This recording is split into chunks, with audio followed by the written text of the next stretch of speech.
Sports fans, welcome to Point of View. It is our Sunday talk of all things this week in sports. We're going to be talking about Team Einarson going for the gold in the Women's World Curling Championship. We're going to be talking about F1, the race for the European footy in the EPL, and of course, some F1 news I'm sure that Andre's got for you as well, too, hopefully. Maybe some NFL stuff. Either way, we got a whole lot, and you can get in on the conversation of the live chat here on the show. I am Bobby Munson, and beside me, that man over there, he is Andre 2/3 Fluffy C. Andre, how are you doing on this beautiful Sunday? I'm tired. Late night? Tell me about it. Yeah, I got home this morning from LPW at little after midnight this morning. And didn't get to sleep till like 2. So great night of wrestling. An insane main event where you had Stephen Crow versus T.Y. Jackson in a Rhinestone Rules match, which was just anything goes, no DQ, no count out, just weapons and just maniacs. And then Zoe Sager and her crew get involved, and then Crow's whole crew gets involved, and Rich King gets involved, and Lumberjack Larry Woods gets involved, and Lumberjack Larry Woods' mom was there, showed up too. So it was just pure chaos. They made me move out of my spot so they could set a ladder up. They moved their table completely to set a ladder up so they could dive off a ladder on tables in the ring from our section in the crowd. It was crazy. Just complete insanity. Let's just say that. Complete insanity last night. And it was a great night. Now I'm here to talk the world of sports. Yeah, complete insanity. That could be the book on Western Canadian professional wrestling. We would say good morning to Zach, who's in the chat here, joining us on this Sunday. Thank you for joining us, Zach. And yes, talk about zany here, Andre. You know I love talking about Manchester United first thing off the hop, and we're going to start over there. We're going to talk about the world of footy as we get closer and closer to the end of the English Premier League season. There are a few teams that are fighting for those top spots to make it into European football. They want to be mostly want to be in the Champions League. The Europa League is also available, I believe, to the 5th place finish of the season. Right now, as it stands, our top 4 are Arsenal in first place, quite convincingly as well, too, although Manchester City, with a win, with a game in hand, could pull themselves to 64 points, leaving only a 6-point gap for the top spot in the English Premier League. Manchester United, by the skin of their teeth, hold on to a 3rd place spot after tying Bournemouth 2-2 on Friday in what was considered to be a very controversial game, especially in the case of the red card handed out, the penalties that were handed out, and then the lack of an additional penalty that people believe should have been handed out. Despite all this, the game still finished 2-2, so even if the other penalty would have been awarded to United like we wanted it to be, it doesn't mean that it would have been any better on the play. Yes, Bournemouth did score a goal while play was allowed to go on when we thought we were going to get a penalty. So many could make the argument that the 2-1 would have stuck and we would have got the penalty, possibly making it 3-1. But in the end, a 2-2 game, we just weren't good enough on that day. But we keep our position right now. Aston Villa are currently playing their Sunday afternoon game against West Ham. Coming into halftime, it is 1-0. With a win, Aston Villa will find themselves only 1 point behind Manchester United in 4th place. But to the benefit of Manchester United, some big shocks over the weekend here, as Liverpool yesterday losing 2-1 to Brighton to assure that they stay in 5th place. Chelsea losing 3-0 to Everton, which keeps them in 6th place. And, of course, Brentford tying Leeds United, assuring that they stayed in 7th place. So a very hot race to the top of the league here. And good morning. Bobby Petito is up in the house saying good morning to us and that he just liked the video on YouTube. We hope that everybody smashes that like button. Love having you here, Bobby Stats. And Bass are here. Good morning to you, Bass. Welcome to Point of View on a Sunday. Need a little bit more of that Need a little bit more of that coffee to keep me going here. But yes, as I said, it is getting closer to the end of the season, and this race is one of the closest races that we've seen, especially in recent memory. A lot of the times the top four seem to pull away quite a fair amount, and there is a very tight table at the top. At any point in time, this could flip completely a different direction. I'm sitting there every single time biting my nails for the first time because there is a slight glimmer of hope for Manchester United to make it into the Champions League this year, and they desperately need it. So when we get these games against Bournemouth, we need to show up a little bit more, and we definitely did not show up properly on Friday. There needed to be more from the team. With that said, Bruno Fernandes again for Manchester United put on a superstar display with his ability on the pitch. If only the rest of the team could have played with that kind of vigor, we might have been able to pull away and get a victory, but unfortunately we did not. So the table does stay the same for now, but at any point in time it could change. I think I can't remember how many games are left in the season. I'm going to try to look that up right now, Andre, as we speak. But yes, very interesting way that the table's been going. All that really matters is the Trees are now in 16th place. They're moving up on their way to the championship. They're on their way to getting that championship win. 7 more or something, I think.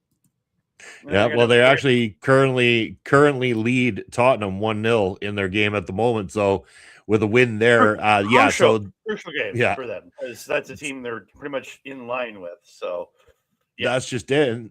And that's the funny part. So say if that game ends the way it is right now, so that then the table will remain 16th place for Forest, 17th place for Tottenham.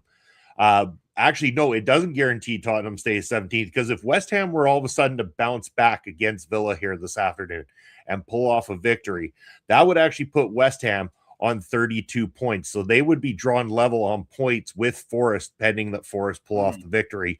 And for the first time in a very long time, Tottenham Hotspurs would be in the relegation zone and I just checked it out, 7 games remaining on the season. So that is how close we're getting. A total possibility of 21 more points that teams can pick up from the rest of this season. It is a tight race at the bottom. It is a tight race at the top. Very interesting to see how the rest of this plays out.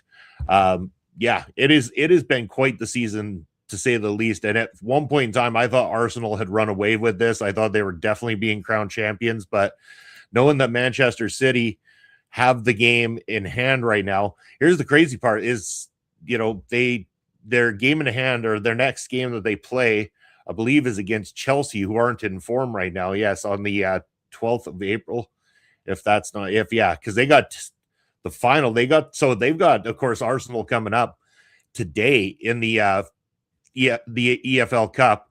They've got the FA Cup quarterfinal against Liverpool next Saturday, or not next Saturday, sorry, Saturday the 4th. And then after that, they got Chelsea lined up. So it's a big games coming up for Manchester City there. And this thing could change at any given time. It's a very tight race, as I said. Very interested to see how it plays out. But we're find out. That's the best part, is we're not that long, Andre, from finding out between the two of us who won our English Premier League predictions for the year this year. The Trees have fucking points. The Trees completely screw my points. They're gonna hurt you bad. You know what though? I'm pretty sure I put Tottenham up pretty decently on this league, and that one's gonna hurt me for sure. Right now, I'm at a 15-point deficit because I'm losing 15 points just from Nottingham right now, because I'm first and they are at 16, so that's a 15-point difference for me right now. I'm at a negative 15 for the Trees are down. It could be worse. Why do I just arbitrarily pick teams and just at a random throw of a dart? Why do I do that? I don't know. It was worth a shot in the dark. You never know. They could have come out swinging. They just chose not to, I guess. But that's how I became a Cardinals fan in the NFL. I just went, I'm going to go with them.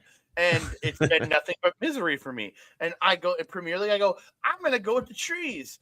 And nothing but misery for me this year. What the hell? Why do I have this luck? Like at least, like I can say this, my Habs at least it was forced upon me, and there were some great years. It's been some bad years, but there were some great years. But And this year's not so bad. yeah, this year's a great year. But Yeah. why do other sports hate me so much? It happens, man. It happens. We all have our times of burying our heads when watching the sports that we love. But one thing we can be united on, I like the pun. One thing we can be united on is our love. I know, great, beautiful segue. I know. We could be united on our love for people from our country on the world stage, Andre. And one of the big talking points right now is that Team Einarson, led by Kerri Einarson, playing for the gold in the Women's World Curling Championship coming up. Einarson and her team are from Manitoba. They just beat Japan 11-3. And an interesting story about her is the last time that this championship was held was back in 2021. Or no, sorry, not the last time it was held, but the last time, or the first time that she was in this tournament was back in 2021 when no fans were allowed in the arena, and it was held in Calgary at time too. That's where they are back to right now. So no fans there to support last time. I'm fairly sure this World Championship was literally them saying because of the 2021 not being allowed fans, and they were like, yeah, we're going to give it back to you in a few years. I think otherwise I do not think Calgary would have it this year, being just the rotation would have been just Canada does regularly get the World Championships in curling because we are a nation that shows up. So you see Canada getting the World like kind of like World Junior Hockey. It's very similar. You see Canada, but I don't think Calgary would have gotten it this fast if it wasn't for the 2021 shutdown. For sure, yeah. It's still being limited at that point. So, and the benefit there is Einarson and her team were knocked out during the stage play of the last tournament. There, nobody there to be able to support in the arena this time around. Getting to the semifinals, getting that victory against Japan, and being able to feel the love of a sold out arena there that night, and going to have the same experience going into the final game. Problem is that going up against Switzerland, who had a slightly better record overall with 11-1 to Einarson's 10-2, makes for a very unique final matchup between these two nations, these two teams. Of course, as Canadians, we're going to be rooting on Einarson. Hopefully she goes all the way and takes the gold here, but Switzerland is going to be tough company for Einarson and her team. Yeah, and not just getting the bronze game, actually, Sweden and Japan is actually going to be a good game. I really think those two are going to have a good game today. I've only gotten to see a little bit of it this week, just to be busy from life. But yeah, I love watching me some high-end curling. I've been to a couple Briars. I've been to a couple Scotties Tournament of Hearts. I remember when I was a teenager, me and my dad driving up to Bonnyville to see just a local curling, and I got to meet both Kevin. What was his name? I got to meet Randy Furby's rink, which was for me was this like that was my all-time like, oh my god, I'm meeting Randy Furby's rink. And then Kevin Martin. Was it Kevin Martin? It's Kevin Martin. His rink. I meet his rink there too. Like there were some high end people at this like local Bonspiel. It was crazy. It was crazy. So like I love some curling, man. I used to curl back in the day. Curled till I was 19, and then I quit. So it wasn't good. Yeah. I mean, it's one of the sports that Canadians love. We pick it up very, very well, and we will be rooting for Einarson to bring home the gold. You and your team have been doing fantastic. You're only one win away. Good, tune in, check it out, and support these ladies going for gold. Andre, going over to you, my friend. I think you've probably got some F1 conversation, maybe a little bit. Not really. There's nothing happening this weekend. Red Bull getting the Nuremberg. It's not F1, but Red Bull Racing had their Nuremberg race going. They were part of the Nuremberg race, and they got disqualified. And then Lewis Hamilton seems to be dating Kim Kardashian. driver that was Hamilton, has been out news. on the town. He's been out on the town with Kim Kardashian a few times lately this year. So looking like she's bagged another high-profile superstar. Well, I mean, good for her or for him, depends on how you look at it. Yeah, that's pretty much my world of F1 this week, because this is a down week this week, back to the Japanese Grand Prix next week, and then we're taking a whole month off from F1 because they canceled Qatar and Saudi Arabian Grand Prix due to Trump ruining the Middle East. Obvious reasons, yeah. Due to him ruining the Middle East, we don't have races for a month. So until the Canadian Grand Prix in May. So one of the finest sports that we speak about will be on a hiatus there for a little while. What's not on hiatus right now, Andre, is the Major League Baseball. It is rolling right through spring training, coming up to an end this week, though. Tuesday, the last day for spring training before the regular season kicks off midweek here this week. Some teams looking very strong in preseason, getting some of the young players out that they have picked up for the year. How much have you paid attention? Like, who do you think's looking good going into this season here, Andre? I haven't watched any spring training at all. I'm waiting for the regular season to start. Spring training is like the first 2 weeks of the preseason of the NHL. I just don't watch. I just don't care, because half the players you're seeing play right now, you might see a couple of them get called up mid-season. That's about it. Like, half the players that are playing now are farm league players, just because you want them in there getting reps, but you also have because of playing park games and stuff. So it's good stuff. Don't get me wrong. Just not the kind of baseball that I want to watch. You know what I mean? So as you get called out for being a fake fan here by Peggy. 100%. 100%. And good morning, Peggy. Well, I mean, going into the regular season, some of the top teams looking strong going in. Obviously, the Los Angeles Dodgers are going to look strong going in. Seattle Mariners have quite a stacked team. New York Yankees are always a good bet. The Phillies and, of course, the Blue Jays, those top 5 teams going into this season looking very decent. Again, the Blue Jays had Canadians' hopes up last season, making it all the way to the final, and hopefully we can make that magic happen again. It would be great to see the Blue Jays in back-to-back World Series finals, but there's a lot of work that's going to have to be done, especially, and the Dodgers. Let's not kid ourselves. That team is phenomenal right now. Yeah, they're scary, man. Shohei Ohtani. Who was the dude that kept the Japanese guy that kept pitching and killing the Jays last year? He pitched against them twice. I can't remember his name right now, but he's a killer. They have a killer team there, and the fact that it went 7 games in the World Series last year is almost a miracle that they got that the Jays went to 7 with them, because that team was a beast, and they're just scary. And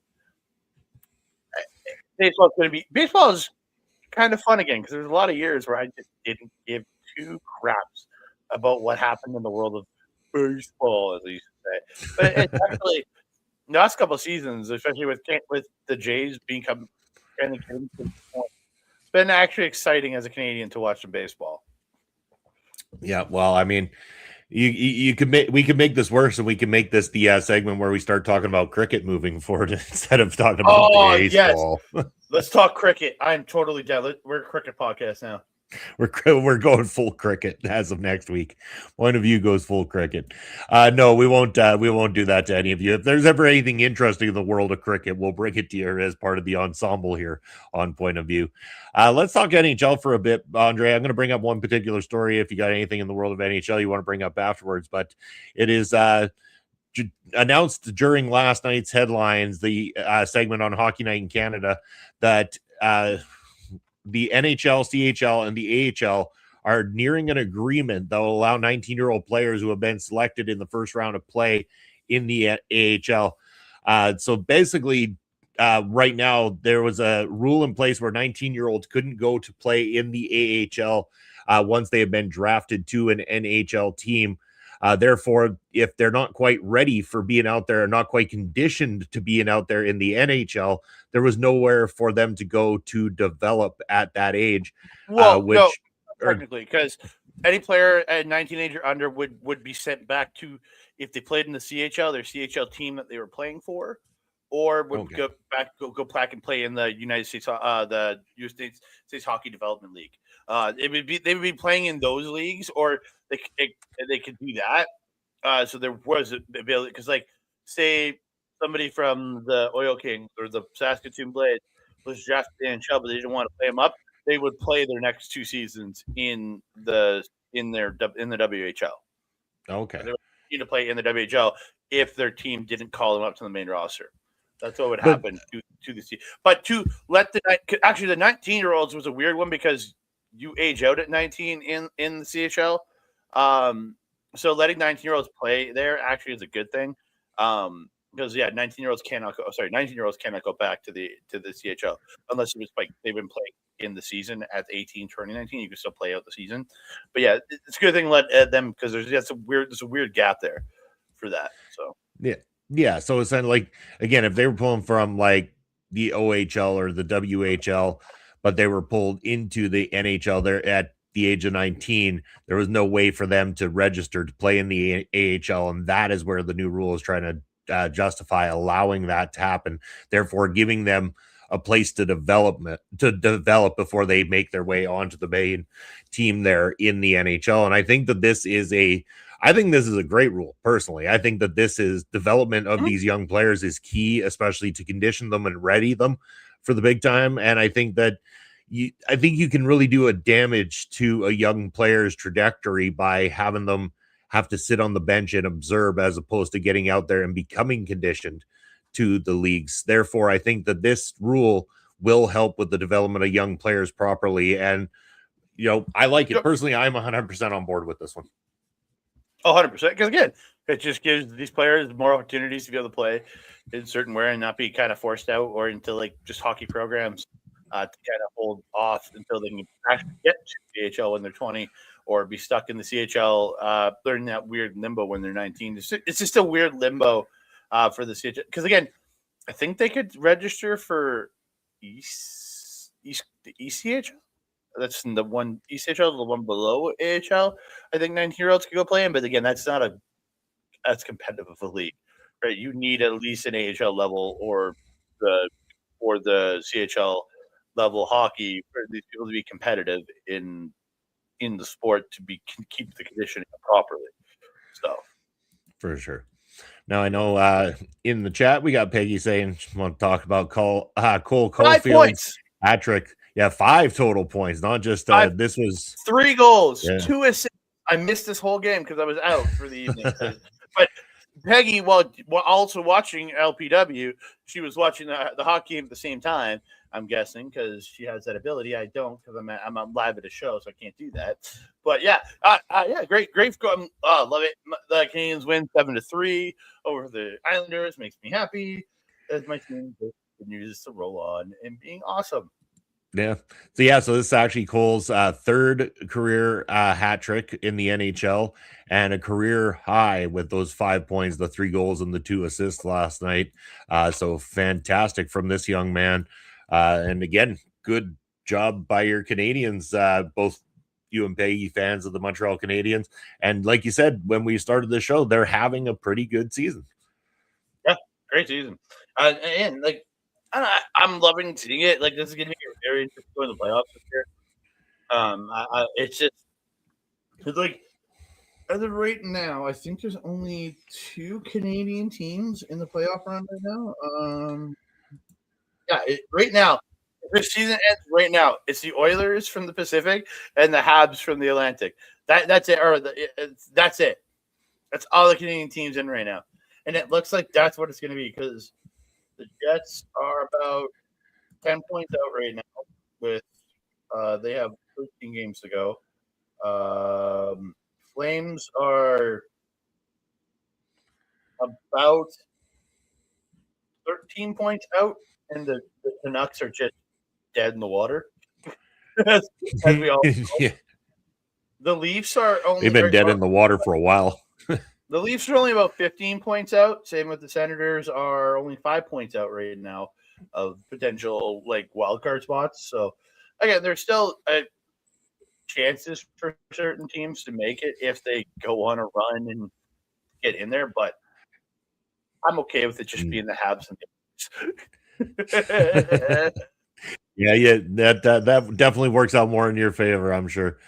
But yes, moving on from there, the WNBA we spoke about briefly last week, the contract negotiations going on. They have struck a deal by the sounds of it, Andre, a 7-year deal, biggest one in the 30-year history of the league. And the salary cap is expected now to be $7 million, with average salaries at more than $585,000. And top players for the first time in league's history can now make over $1 million. And, no matter what side of the fence you're on, whether about the league makes money or anything like that, damn, that is a great step forward for these ladies. It is a great step forward for the sport as well, too. Now, with that said, the league does need your money. It does need your support. So support it. 30 years this league's been kicking, and it needs your support more than ever. So definitely check out the new WNBA season. Check out a game live in your hometown, as well as turn on TV so the TV rights can help offset some of the additional costs that were in this. But congratulations to the players for being able to strike this kind of legendary deal for the league. Yeah, again, it's always nice. It's nice to see that the rich get richer. Yeah, more money for rich people. Yeah, you'd take the money too, Andre. You would. Where I'm sitting here making like $50,000 a year, and they're talking about, I want $1 million a year. That's it. And this isn't just to the women. This is to every major sports player that yells, I'm not getting paid enough. I'm like, dude, you're getting paid more than I'll make in my life. Go fuck yourself. So to every major sports player, go fuck yourself. You're all making more than I'll ever make in my life. So eat my dick, because at the same time, if you were offered high paying money to be involved with one of these, say even for the argument's sake, it's to be on a commentary team for a live sporting event and everything, and you were being paid hand over fist because they fought for that kind of money, you'd be more than happy to roll in all of that. You'd be on the bed 100%. With all the money spread out, doing a snow angel in the cash. Hypocrite Andre, 100%. But when I hear them whine about the money, and it's like, 20 million isn't enough, I want 25 million. It's like, I'll never see 20 million in my life, you goddamn jerk. Just take your 20 million. Hold on. But how, if you don't have that kind of money, how can you build one of those gigantic towers like on Scrooge McDuck has or whatever, from DuckTales, when they got him diving into the amount of coins and stuff? You need a lot of coins to fill a tower like that so you can go swimming in your money. So therefore, it might seem like not very much, but it takes a long time to fill that tower. Family Guy already proved that can't happen when Peter dove into the thing of coins and broke his neck. So, no, it doesn't happen that way. You can't swim in the coin. It doesn't work like that. I still want to put this to a test. That's a cartoon. What do they know?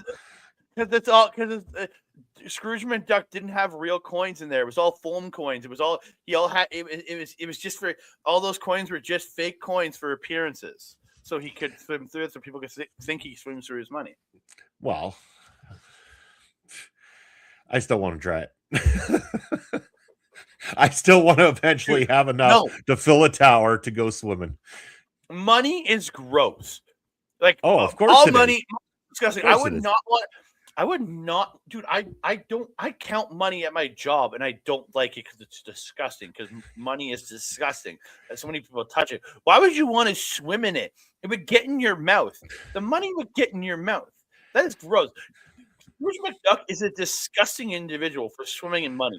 He's disgusting. He's also disgusting for being obviously a guy that has all that kind of money, but he's disgusting for swimming in that kind of money, because Scrooge McDuck is gross after getting out of that money. And he never showers after he swims in the money. You never see him go for a shower. Hold on. You don't know this, though. Like, the showers are off. Like, what fucking cartoon's going to show the ducks going for a shower afterwards? Like, seriously. I've seen many a cartoon that shows people going into a shower. Doesn't show them showering. But not fucking DuckTales. Come on. You're not going to have DuckTales with shower scenes. This is not going to happen. He doesn't even say, I'm going to go have a shower. He just goes off and gets out of his money pool and then goes off on his adventure just coated in all that disgusting money bacteria. Maybe he's using it to... Scrooge McDuck is the reason we still have, or he's the reason that germs and diseases get passed around in the DuckTales world. It's because of Scrooge McDuck and his disgusting habits.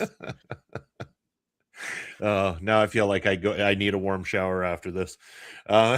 Anyway, Andre, we're halfway through the show. My Philly rant. It's literally my Philly rant now. Jesus Christ.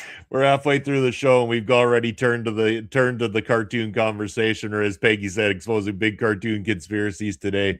Let's talk about, I'm sure there's some interesting stuff in the world of NFL. I know there was a few things that were brought up in our Discord chat there with our good friend Ed Fries. I don't care about anything he says anymore.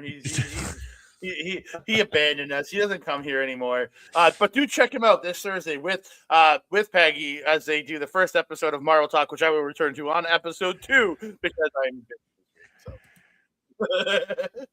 There you go. But yeah, what do we got in the world of NFL though, Andre? What's cooking over on the NFL side? I'm literally opening up our chat, so just give me 1 second. Well, I mean, I think one of the big things was Jalen Waddle over to the Broncos. There was one of the ones that has been going on about Jalen Waddle. So Miami goes out, signs Malik Willis. Great. You're thinking, fuck yeah, you pair him up, Jalen Waddle. It's going to be a great tandem. And they trade away Jalen Waddle to the Broncos with a 4th round pick for Denver's 1st, 3rd, and 4th round. So now Miami's sitting with an extra 1st rounder this year. Great. That's great for them.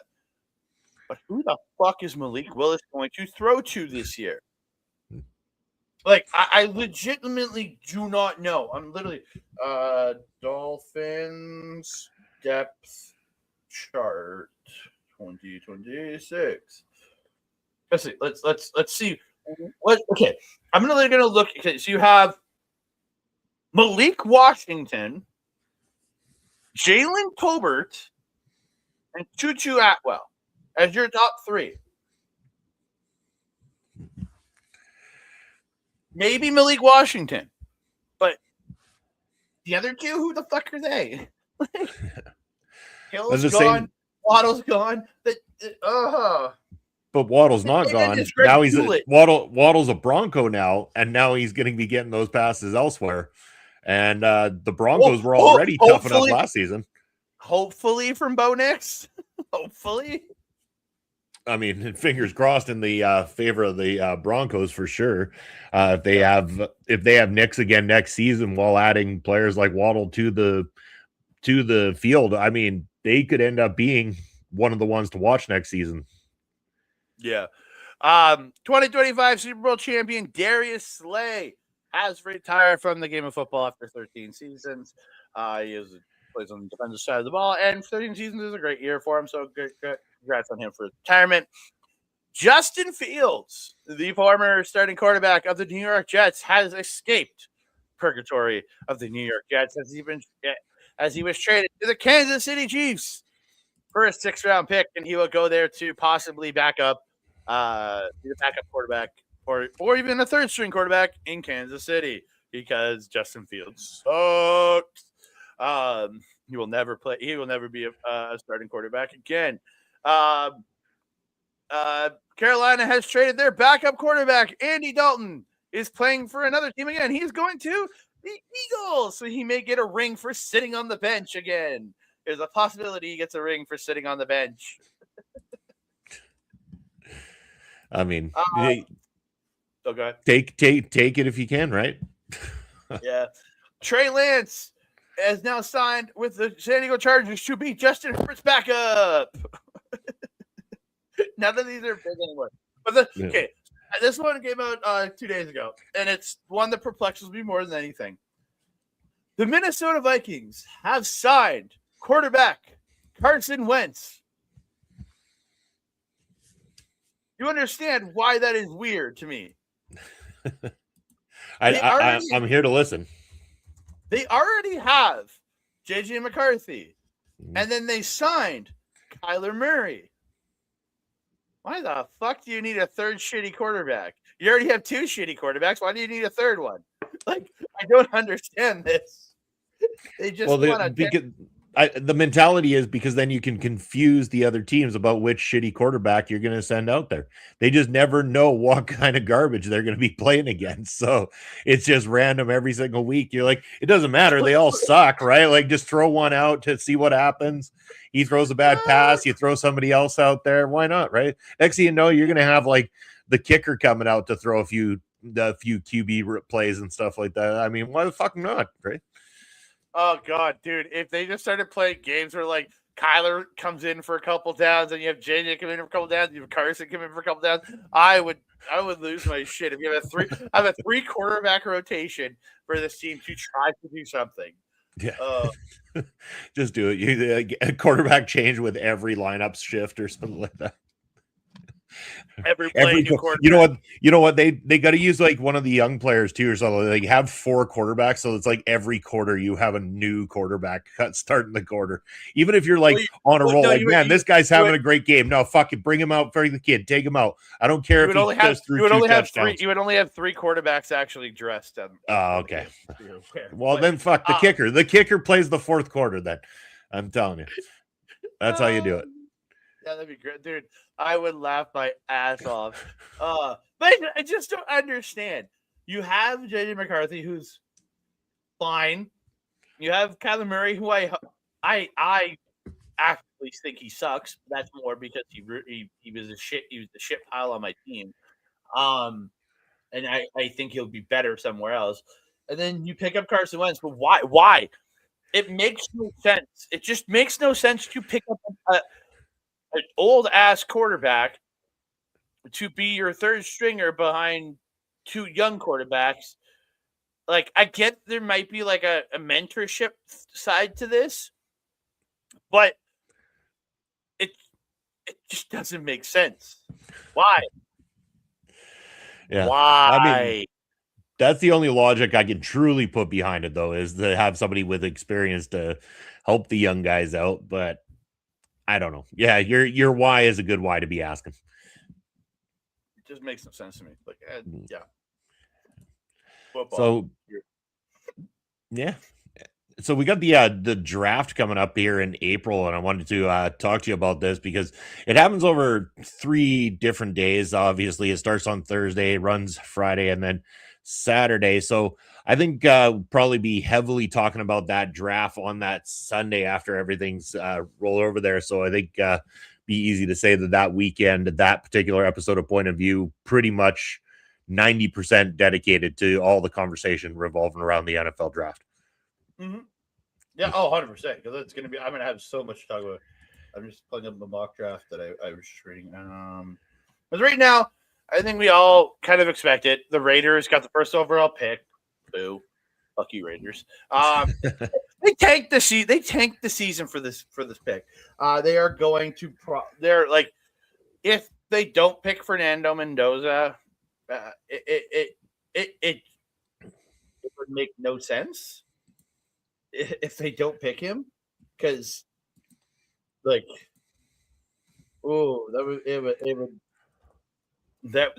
everything they did would make no sense if they picked anybody except Fernando Mendoza. Like, they need a quarterback. They just got rid of Geno Smith, who already sucked enough for them. He's now going to go shit it up over with the Jets. So they have nobody at quarterback right now. Nobody. I'm literally pulling it up.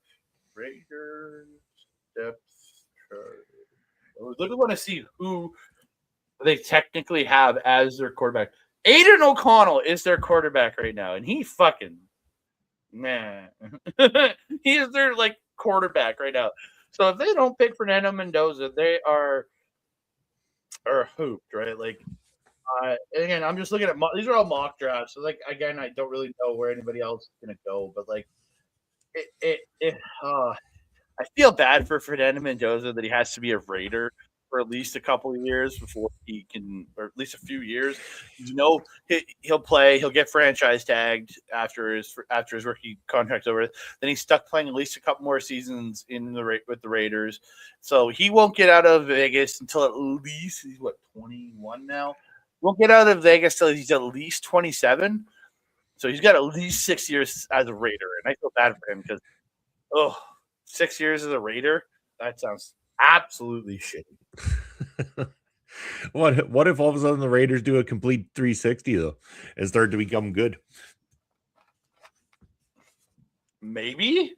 And then that's not but he's still technically a Raider, and being a Raider, it's not great. But as soon as you put the jersey on, it just like lowers your ability as a player. Everyone outside of Max Crosby, yeah, that's what happens.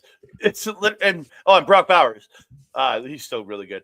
But like, literally, Fernando Mendoza is going to go there, all he has for offensive weapons is Brock Bowers at tight end. That's all he has. He has nothing else.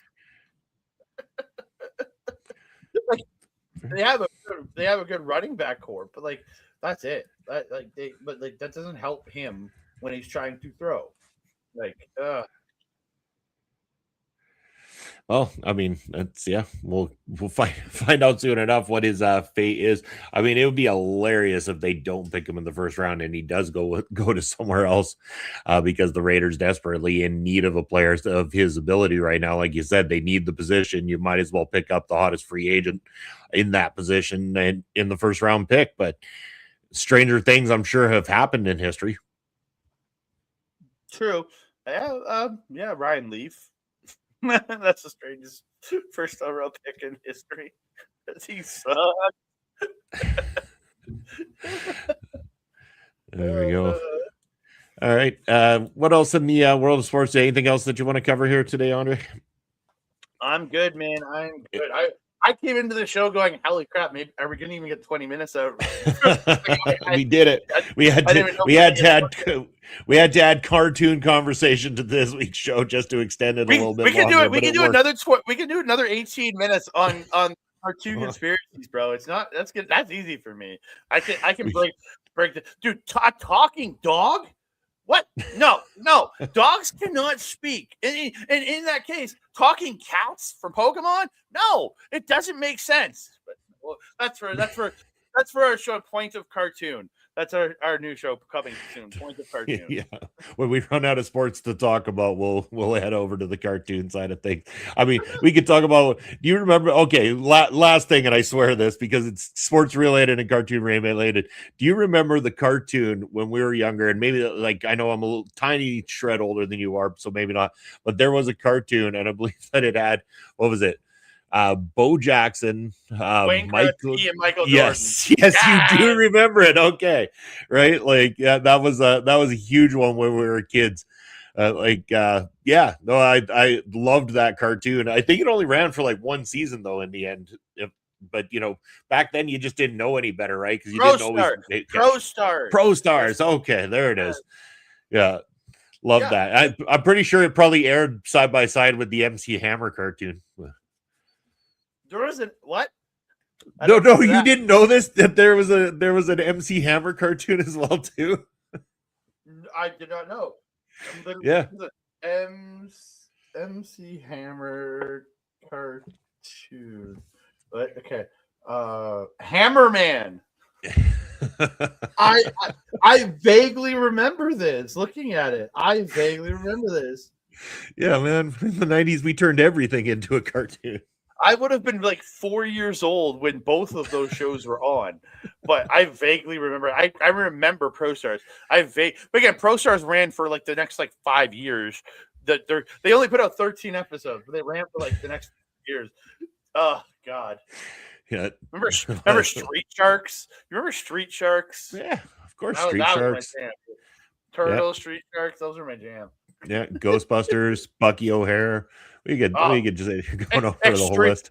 You remember Extreme Ghostbusters? No, that Oh, was of course, that, yes, that was yeah, a, the that was an Extreme Ghostbusters. interesting. It was all the young, their new young Ghostbusters. Yeah. Yep, led by Egon Spangler, still holding up the fort. Yep. Loved it. You know what? But I'm goofy enough of a fan to keep loving stuff like that, no matter how deep it goes. But always. yeah. But as always, we're not going to keep you here longer than you need to be. So, Andre, I'm going to put your stuff up on the screen. Let the people know where they can find you, what you got coming up. You can find me on X and Blue Sky at That Canada Guy, Instagram and Threads at That Canada. You can find me over on YouTube.com/backbreaker video, where you can see me doing all of my shows over there. Pop Spot, and we have the Pop Spot since we just dropped an episode last week, featuring former UFC fighter and great independent professional wrestler, my friend Mitch Clark. We chatted with him all about his career. He has some really interesting stuff when he was talking about MMA. And then we finished the show. And then he started telling us more stories about MMA, and I'm like, we have to have you back, and you just talk all the up stories about MMA, because he has opinions about MMA and the world of MMA now. And he the dude he lost to, his final fight he lost to, he went off on him on this podcast about it. It's a great podcast to listen to if you want to hear him just shit on MMA. Like he on the sport on UFC and officiating and judging in the sport. He goes off on it because there is bad officiating, there's bad judging in the world of MMA right now. He does give a lot of praise to Unified MMA, which he does work for, and they run shows out of the River Cree. But also going after the Edmonton Sports Commission, he took some shots to the Edmonton Sports Commission on the show. So go check that out, because you really do want to listen to what he had to say about MMA on that show. You check that out on Backbreaker Video. We'll have a new episode of Pop Spot this coming Tuesday. We'll be recording this morning because I do not have the energy in me to record it today. We'll be chatting both Clandestine Wrestling Society and the LPW events that we went to this past weekend. We'll be chatting all about that. And then a big shout out to Marvel Talk this coming Thursday. You can see Old Ed and Peggy as they chat the first episode of Daredevil Born Again Season 2. I am not going to be on episode 1 because I am going to be out at Mystery Wrestling that night here in Edmonton. But you can check that show out from those two and go check them out. And I will be back on that show for episode 2. But I will be back here next weekend for more point of view. And I actually have some fun to talk about because I'll be watching the Japanese Grand Prix from 1 a.m. to like 2:30 in the morning. So I'm going to be tired of shit again next week. There you go. And running from the grinds, Peggy. All right. Hey, Peggy, if you were still here, you would have been running from the grind too with me all the way to Mystery Wrestling. And you know that. Fair enough. But despite that, Peggy's going to be grinding with Ed Fries here on Thursday night, right before you can catch myself and Papa Smokes live at I'm not used to this again. 9:05 p.m. Eastern time for myself and Papa Smokes, because we're working on 7 o'clock Saskatchewan time. We'll be Ring Respect Radio, and actually Ed Fries, who's on Marvel Talk, is going to be hopping from one over to the other because he's going to be joining myself and Papa Smokes to review Chaotic Wrestling's Cold Fury this coming Thursday night on the show. Yeah, Marvel Talks at 8 p.m. right before. That's right. Before his show. So yeah, on a timer. Comes to an end. Ed hops over. We start reviewing Cold Fury. As Andre mentioned, next weekend, yes, point of view, 11 a.m. Eastern time here. You can join us for more talk on the world of sports, and you can catch myself and Pop Smokes every Saturday afternoon, 1 p.m. on Saskatchewan's clock and 3 p.m. on the East Coast, where we drop a new match for you over on YouTube with myself and Papa Smokes as part of your commentary team. If you had any sort of enjoyment from this show, go ahead and follow OLE Podcasts over on all the socials, as well as YouTube and Twitch, where we are a YouTube and Twitch partner. So follows, subs, all those things are very well welcome. But you can also do things such as super chats, super stickers, anything that helps out OLE Podcast. And what you can also do, if you are happening to be watching us on a mobile phone on repeat, you've got these things, they're called hype points, and you get 3 hype points every single week that you can give to some of your favorite creators and some of their best shows. If you enjoyed us here today and you want to share those hype points with us, guess what? As of 24 hours from now, you can do just that. After the live show airs and the processing is done, you can then go start giving hype points to shows just like this. We appreciate those because it puts us up the hype charts and gets us seen by more eyes, and that kind of exposure is very good for the channel. So we do appreciate your love and support here on this show, as well as on all the shows here on OLE Podcast. But that's going to be it for myself and Andre for this week's Point of View. Thank you for tuning in, and we will see you in a week's time. Take care, everybody.